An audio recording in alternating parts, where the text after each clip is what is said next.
ಉತ್ತರಕಾಶಿಯ ಧರಾಲಿ ಗ್ರಾಮದಲ್ಲಿ ಹಠಾತ್ ಪ್ರವಾಹ ಸೃಷ್ಟಿಯಾಗಿದೆ. ನೋಡ್ತಿದ್ದ ಹಾಗೆ ನದಿಯಂತೆ ಹರಿದು ಬಂದಿದೆ ಕೆಸರು ಮಿಶ್ರಿತ ನೀರು. ಧರಾಲಿ ಗ್ರಾಮದಲ್ಲಿ ನೂರಾರು ಮನೆಗಳು ಈ ಕೆಸರಿನ ರಾಶಿಯಲ್ಲಿ ಕೊಚ್ಚಿ ಹೋಗಿದೆ. ಉತ್ತರಕಾಶಿಯ ಧರಾಲಿ ಗ್ರಾಮದ ಪರಿಸ್ಥಿತಿ ಹೇಳತೀರದಾಗಿದೆ. ನೋಡ್ತಲೇ ನದಿಯಂತೆ ಹರಿದು ಬಂದಂತಹ ಪ್ರವಾಹದ ನೀರು ಎಲ್ಲವನ್ನೂ ಕೂಡ ಪೋಷಣ ಪಡೆದಿದೆ. ನೋಡ್ತಾ ಇದ್ರಿ ಆ ದೃಶ್ಯದಲ್ಲಿ ಯಾವ ರೀತಿಯಾಗಿ ನುಗ್ಗಿ ಬರ್ತಾ ಇದೆ ಅಂತ. ಅಂದರೆ ಯಾರಾದರೂ ಇದರಿಂದ ಅಲರ್ಟ್ ಆಗಿ ಅಲ್ಲಿಂದ ಎಸ್ಕೇಪ್ ಆಗಲಿಕ್ಕೂ ಕೂಡ ಅದು ಅವಕಾಶವನ್ನು ಮಾಡಿಕೊಡ್ಲಾರ್ದಂತಹ ಸಿಚುವೇಶನ್ನೇ ಇದೆ. ಅಷ್ಟು ವೇಗವಾಗಿ ಕೆಸರು ಮಿಶ್ರಿತ ನೀರು ಮೇಲ್ಭಾಗದಿಂದ ತಳಭಾಗದಲ್ಲಿರುವಂತಹ ಗ್ರಾಮಕ್ಕೆ ನುಗ್ಗಿ ಬಂದಿರೋದು. ಅದರ ಪರಿಸ್ಥಿತಿಯ ಪರಿಣಾಮ ಹಲವರು ಈಗ ಕೊಚ್ಚಿ ಹೋಗಿದ್ದಾರೆ, ಮನೆಗಳನ್ನು ಕೂಡ ಕಳ್ಕೊಂಡಿದ್ದಾರೆ. ಒಟ್ಟಿನಲ್ಲಿ ದಿಕ್ಕು ತೋಚದಂತಹ ಪರಿಸ್ಥಿತಿಯಲ್ಲಾಗಿದೆ.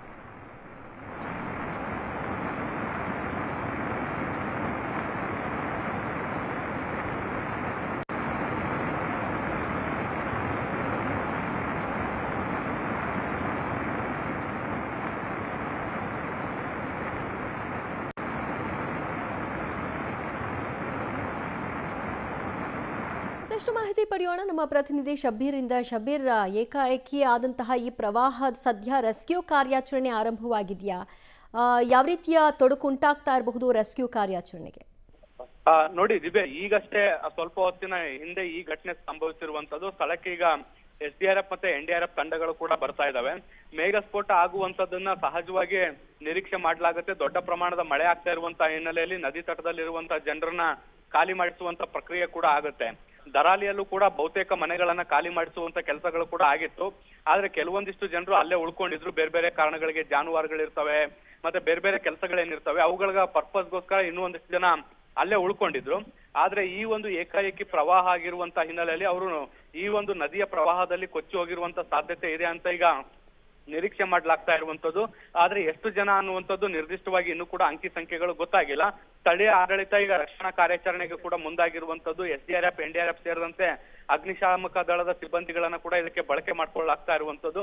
ಇನ್ನಷ್ಟೇ ಗೊತ್ತಾಗ್ಬೇಕು ಯಾವ ರೀತಿಯಾದಂತಹ ಸಾವು ನೋವುಗಳಾಗಿದೆ ಅನ್ನುವಂಥದ್ರ ಬಗ್ಗೆ. ಈಗ ಸದ್ಯಕ್ಕೆ ರಕ್ಷಣಾ ಕಾರ್ಯಾಚರಣೆಗೆ ಬೇಕಾದಂತಹ ಅಗತ್ಯ ತಯಾರಿಗಳನ್ನ ಕೂಡ ಮಾಡ್ಕೊಳ್ಳಾಗ್ತಾ ಇರುವಂತದ್ದು. ಆದ್ರೆ ಬಹಳ ದೊಡ್ಡ ಪ್ರಮಾಣದ ಫ್ಲಡ್ ಸಿಚುವೇಶನ್ ಇರುವಂತಹ ಹಿನ್ನೆಲೆಯಲ್ಲಿ ರಕ್ಷಣಾ ಕಾರ್ಯಾಚರಣೆಗೂ ಕೂಡ ತೊಡಕಾಗುವಂತ ಸಾಧ್ಯತೆಗಳಿದಾವೆ. ಯಾಕೆಂದ್ರೆ ನದಿಯಲ್ಲಿ ನೀರಿನ ಮಟ್ಟ ಬಹಳಷ್ಟು ದೊಡ್ಡ ಪ್ರಮಾಣದಲ್ಲಿ ಇರುವಂತಹ ಹಿನ್ನೆಲೆಯಲ್ಲಿ ಇದು ಕೂಡ ಹತ್ತಾರು ಸಮಸ್ಯೆಗಳನ್ನ ಕೂಡ ಸೃಷ್ಟಿ ಮಾಡಿರುವಂತದ್ದು. ಸೊ ಹೀಗಾಗಿ ಸದ್ಯಕ್ಕೆ ರಕ್ಷಣಾ ಕಾರ್ಯಾಚರಣೆ ದೊಡ್ಡ ಪ್ರಮಾಣದಲ್ಲಿ ನಡೀತಾ ಇಲ್ಲ. ನದಿಯ ತಟದಲ್ಲಿರುವಂತ ಜನರನ್ನ ರಕ್ಷಣೆ ಮಾಡುವಂತ ಕೆಲಸಗಳಾಗ್ತಾ ಇದಾವೆ. ಆದ್ರೆ ನದಿಯಲ್ಲಿ ಕೊಚ್ಚಿ ಹೋಗಿರುವಂತ ಜನರನ್ನ ಹುಡುಕಾಡುವಂತ ಕೆಲಸಗಳು ಮುಂದಿನ ಹಂತದಲ್ಲಿ ನಡೆಯುವಂತ ಸಾಧ್ಯತೆಗಳು ಇದಾವೆ ದಿವ್ಯಾ. ಸೊ ಪ್ರವಾಸಿಗರೇನಾದ್ರೂ ಈ ಸ್ಥಳದಲ್ಲಿ ಇರುವಂತಹ ಸಾಧ್ಯತೆ ಇದೆಯಾ ಅಥವಾ ಕೇವಲ ಗ್ರಾಮಸ್ಥರಿರುವಂತಹ ಪ್ರದೇಶ ಅದಾಗಿದೆಯಾ? ಧರಾಲಿ ಅನ್ನುವಂಥದ್ದು ಒಂದು ಪುಟ್ಟ ಗ್ರಾಮ ಆಗಿರುವಂತದ್ದು. ಆ ಪ್ರವಾಸೋದ್ಯಮಕ್ಕೆ ಬಹಳ ದೊಡ್ಡ ಪ್ರಮಾಣದಲ್ಲಿ ಹೆಸರೇನು ಆಗಿರ್ಲಿಲ್ಲ. ಹಾಗಾಗಿ ಇಲ್ಲಿ ಪ್ರವಾಸಿಗರು ಇರುವಂತಹ ಸಾಧ್ಯತೆಯು ಕೂಡ ತೀರಾ ವಿರಳ ಅಂತ ಹೇಳಲಾಗ್ತಾ ಇರುವಂತದ್ದು. ಆದ್ರೆ ಇನ್ನೂ ಕೂಡ ಸ್ಪಷ್ಟತೆ ಸಿಕ್ಕಿಲ್ಲ. ಮತ್ತೆ ಎಷ್ಟು ಜನ ಇದ್ರು ಏನು ಅನ್ನುವಂಥದ್ರ ಬಗ್ಗೆ ನಿರ್ದಿಷ್ಟವಾದಂತ ಮಾಹಿತಿಗಳು ಕೂಡ ಇಲ್ಲ. ಆದ್ರೆ ಮೇಲ್ನೋಟಕ್ಕೆ ನೋಡೋದಾದ್ರೆ ಗ್ರಾಮಸ್ಥರೇ ಈ ಒಂದು ಪ್ರವಾಹದಲ್ಲಿ ಕೊಚ್ಚಿ ಹೋಗಿರುವಂತ ಸಾಧ್ಯತೆಗಳನ್ನ ಹೆಚ್ಚು ದಟ್ಟವಾಗಿ ಕಾಣಿಸ್ತಾ ಇದೆ ದಿವ್ಯಾ. ಅಂದ್ರೆ ಪೂರ್ತಿ ಇಡೀ ಗ್ರಾಮವೇ ನಾಮಾವಶೇಷ ಆಗಿದೆ ಅಂತ ಹೇಳ್ಬೋದು ಅಥವಾ ಭಾಗಶಃ ಶಬ್ಬೀರ್? ಆದ್ರೆ ನಾವು ಆ ದೃಶ್ಯದಲ್ಲಿ ನೋಡ್ತಾ ಇದ್ದೀವಿ ಒಂದು ಪೋರ್ಷನ್ ಕೊಚ್ಕೊಂಡು ಹೋಗ್ಬಿಟ್ಟಿದೆ. ನೋಡಿ, ನದಿ ತಟದಲ್ಲಿರುವಂತಹ ಗ್ರಾಮ ಏನಿದೆ ಅಥವಾ ಭಾಗಶಃ ಗ್ರಾಮ ಏನಿದೆ ಅದು ಈ ಒಂದು ಪ್ರವಾಹದಲ್ಲಿ ಕೊಚ್ಚಿ ಹೋಗಿರುವಂತದ್ದು. ಗ್ರಾಮದ ಇನ್ನೂ ಕೆಲವೊಂದಿಷ್ಟು ಪ್ರದೇಶ ಏನಿದೆ, ಭೂಭಾಗ ಏನಿದೆ, ಅದಕ್ಕೆ ಯಾವುದೇ ರೀತಿಯಾದಂತಹ ಹಾನಿ ಆಗಿಲ್ಲ. ಆದ್ರೆ ಮನೆಗಳಿಗೆ ನೀರು ನುಗ್ಗಿರುವಂತದ್ರ ಬಗ್ಗೆ ಮಾಹಿತಿಗಳು ಸಿಗ್ತಾ ಇರುವಂತದ್ದು. ಆದ್ರೆ ನದಿ ತಟಕ್ಕೆ ಹೊಂದಿಕೊಂಡಂತ ಮನೆಗಳೇನಿದ್ವು ಅವು ಸಂಪೂರ್ಣವಾಗಿ ಈ ಒಂದು ಪ್ರವಾಹದಲ್ಲಿ ಕೊಚ್ಚಿ ಹೋಗಿರುವಂತದ್ದು. ಹೀಗಾಗಿ ಮನೆ ಒಳಗಡೆ ಎಷ್ಟು ಜನ ಇದ್ರು ಅನ್ನುವಂಥದ್ರ ಬಗ್ಗೆ ನಿರ್ದಿಷ್ಟವಾದಂತ ಮಾಹಿತಿಗಳು ಕೂಡ ಈಗ ಸಿಗ್ತಾ ಇಲ್ಲ. ಸೊ ಹೀಗಾಗಿ ಆ ಒಂದು ಪ್ರಕ್ರಿಯೆಗಳು ಕೂಡ ಈಗ ಶುರುವಾಗಿರುವಂತದ್ದು. ಆದ್ರೆ ಇಡೀ ಗ್ರಾಮದಲ್ಲಿ ಅರ್ಧಕ್ಕರ್ಧ ಗ್ರಾಮ ಕೊಚ್ಚಿ ಹೋಗಿರುವಂತ ಶಂಕೆ ಕೂಡ ಈಗ ಸದ್ಯಕ್ಕೆ ವ್ಯಕ್ತ ಆಗ್ತಾ ಇದೆ. ಓಕೆ ಶಬ್ಬೀರ್, ಸಂಪರ್ಕದಲ್ಲಿ ಇನ್ನಷ್ಟು ಅಪ್ಡೇಟ್ಸ್ ನಿಮ್ಮಿಂದ ಪಡ್ಕೊಳ್ತೀವಿ. ಸದ್ಯ ಉತ್ತರಕಾಶಿಯ ಧರಾಲಿ ಗ್ರಾಮದ ಪರಿಸ್ಥಿತಿ ಹೇಗಿದೆ ಅನ್ನೋದನ್ನ ನೋಡ್ತಾ ಇದ್ವಿ. ಹಲವಾರು ಮನೆಗಳಿಗೆ ಪ್ರವಾಹದ ನೀರು ನುಗ್ಗಿದೆ. ಉತ್ತರಕಾಶಿಯ ಧರಾಲಿಯಲ್ಲಿ ಪ್ರವಾಹದ ಭೀಕರತೆಯ ಸನ್ನಿವೇಶಗಳು ಹೇಗಿದೆ ಅನ್ನೋದರ ವಿವರಣೆ. ಮೇಘಸ್ಫೋಟದಲ್ಲಿ 60ಕ್ಕೂ ಹೆಚ್ಚು ಜನ ಸಿಲುಕಿರುವ ಶಂಕೆ ವ್ಯಕ್ತವಾಗ್ತಾ ಇದೆ. ಭೀಕರ ಪ್ರವಾಹದಲ್ಲಿ ಊರಿಗೆ ಊರೇ ನಾಮಾವಶೇಷವಾಗಿದೆ. NDRF ತಂಡದಿಂದ ರಕ್ಷಣಾ ಕಾರ್ಯಾಚರಣೆ ಚುರುಕಾಗಿದೆ.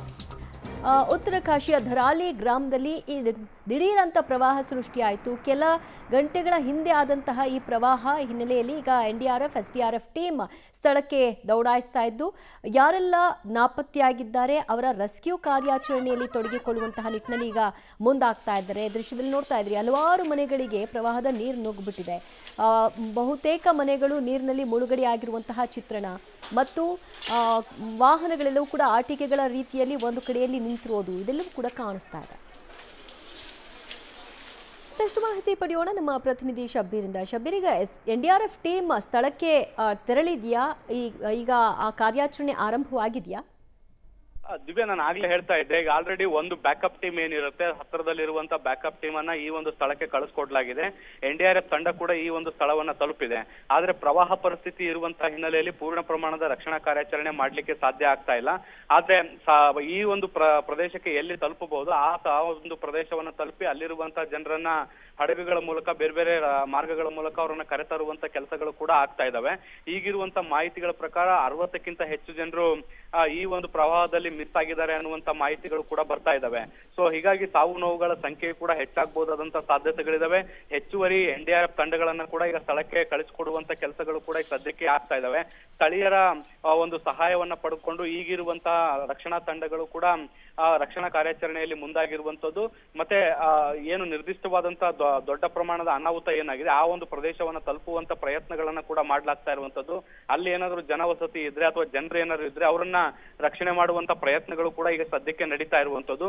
ಮುಂದಿನ ಹಂತದಲ್ಲಿ ಬಹುಶಃ ಇನ್ನೊಂದು ಅರ್ಧ ಗಂಟೆ 1 ಗಂಟೆಯಲ್ಲಿ ಈ ಒಂದು ನೀರಿನ ಹರಿವು ಕಡಿಮೆ ಆದ ಬಳಿಕ ಒಂದಷ್ಟು ರಕ್ಷಣಾ ಕಾರ್ಯಾಚರಣೆ ಇನ್ನಷ್ಟು ಚುರುಕಾಗಬಹುದಾದಂತ ಸಾಧ್ಯತೆಗಳಿದಾವೆ. ಸಾಮಾನ್ಯವಾಗಿ ಮೇಘಸ್ಫೋಟ ಆದಂತ ಸಂದರ್ಭದಲ್ಲಿ ಕ್ಷಣಾರ್ಧದಲ್ಲಿ ದೊಡ್ಡ ಪ್ರಮಾಣದ ಪ್ರವಾಹ ಪರಿಸ್ಥಿತಿ ನಿರ್ಮಾಣ ಆಗುತ್ತೆ, ನದಿಗೆ ದೊಡ್ಡ ಪ್ರಮಾಣದ ನೀರು ಹರಿದು ಬರುತ್ತೆ. ಸೊ ಈ ಸಂದರ್ಭದಲ್ಲಿ ರಕ್ಷಣಾ ಕಾರ್ಯಾಚರಣೆ ಮಾಡುವಂತದ್ದು ಕೂಡ ಸಾಕಷ್ಟು ಚಾಲೆಂಜಿಂಗ್ ಟಾಸ್ಕ್ ಆಗಿರುತ್ತೆ. 1 ಗಂಟೆ ಅಥವಾ 2 ಗಂಟೆ ಆದ ಬಳಿಕ ಆ ಒಂದು ನೀರಿನ ಹರಿವೇನಿದೆ ಅದು ಕಡಿಮೆ ಆಗ್ತಾ ಬರುತ್ತೆ. ಆ ಸಂದರ್ಭದಲ್ಲಿ ಒಂದಿಷ್ಟು ರಕ್ಷಣಾ ಕಾರ್ಯಾಚರಣೆ ಮಾಡ್ಲಿಕ್ಕೆ ಅನುಕೂಲವಾದಂತ ಪರಿಸ್ಥಿತಿ ಕೂಡ ನಿರ್ಮಾಣ ಆಗುತ್ತೆ. ಈ ಹಂತದಲ್ಲಿ ಕಾರ್ಯಾಚರಣೆಗಳು ಮುಂದುವರಿಯುವಂತ ಸಾಧ್ಯತೆಗಳನ್ನ ನಿರೀಕ್ಷೆ ಮಾಡಲಾಗ್ತಾ ಇದೆ. ಈಗ ಸದ್ಯಕ್ಕೆ ಎಲ್ಲಿ ರಕ್ಷಣಾ ತಂಡಗಳು ತಲುಪಬಹುದು ಆ ಪ್ರದೇಶವನ್ನ ತಲುಪಿ ಅಲ್ಲಿರುವಂತ ಜನರನ್ನ ರಕ್ಷಣೆ ಮಾಡುವಂತ ಕೆಲಸಗಳು ಸದ್ಯಕ್ಕೆ ಮುಂದುವರೆದಿದ್ದಾವೆ. ದಿವ್ಯಾ, ಥ್ಯಾಂಕ್ ಯು ಶಬ್ಬೀರ್ ನಿಮ್ಮೆಲ್ಲ ಮಾಹಿತಿಗೆ.